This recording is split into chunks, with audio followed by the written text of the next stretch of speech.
දවසේ සිතුවිල්ල අද තේබාව අදම තෝරගන්න.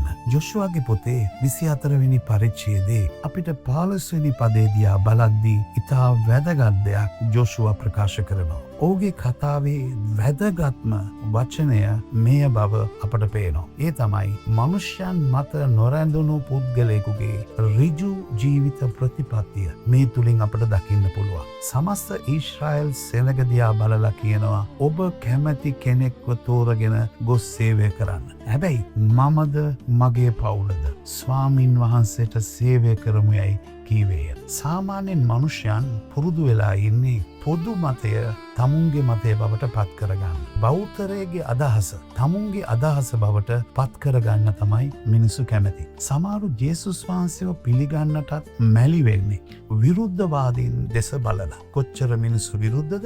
එහෙමනම් මම යේසුස් වහන්සේව පිළිගන්නේ නැහැ. ඒ වගේම තවත් සමහරු ඇත්ත කියන්නේ නැහැ. බෞද්ධරයක් බොරු කියන නිසා ඔවුන් ඇත්ත කිව්වොත් ඔවුන් කොන් වෙයි කියලා ඔවුන් බොරුවම සමාජගත කරනවා. මේ වගේ බැලුවාම මනුෂ්‍යයන් බෞද්ධරයගේ අදහස තමයි ඔවුන්ගේ අදහස බවට පත් කරගන්නේ. හැබැයි ජොෂුවගෙන් අපි දකින්නේ මේ කාලෙදි ජොෂුවා වයෝවෘද්ධ කාලයක ඉන්නේ. හැබැයි ඔව් ඍජු ප්‍රතිපත්තිය මත හිටියා. ඔබ තරුණයෙක් වුණා, වයෝවෘද්ධ කෙනෙක් වුණා, ඔබ දරුවෙක් වුණා, මතක තබා ගන්න. ඔබ කෙලින් ජීවත් වෙන්න පුරුදු වීම තමයි වැදගත් දේ. මිනිසුන්ව සතුටු කරන ජීවිතයක් නෙමෙයි දේව දරුකම කියන්නේ.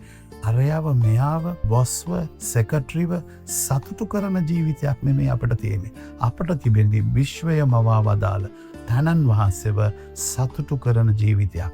ඉතින් ඒ නිසා ජොෂුවා බය නැතුව කියනවා මම සේවය කරන්නේ කාටද කියලා. ඔබ ඍජු ප්‍රතිපත්තියක ඉන්නවනම්, ඔබ සත්‍යවාදී කෙනෙක් නම්, ඔබ වෙනුවෙන් ජීවමාන දෙවියන් වහන්සේ පෙනී සිටිනවා. හැබැයි ඔබ වැනෙන සුළු පුද්ගලයෙක් නම්, ඔබ මිනිස්සු මත රැඳිලා ඉන්න පුද්ගලයෙක් නම් කවදාකවත් ඔබට දෙවියන් වහන්සේව සතුටු කරන්න ඉඩ ලැබෙන්නේ නැහැ.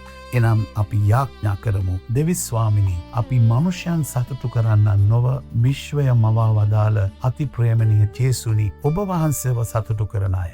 ඒ නිසා කොයි වගේ අභියෝගාවත් ඔබ වහන්සේගේ සිත ලෝබදින්න, ඔබ වහන්සේගේ කැමැත්ත කරන්න අපට ආශිර්වාද කරන්න. ජේසුස් වහන්සේගේම නාමයෙන් ආමෙන්.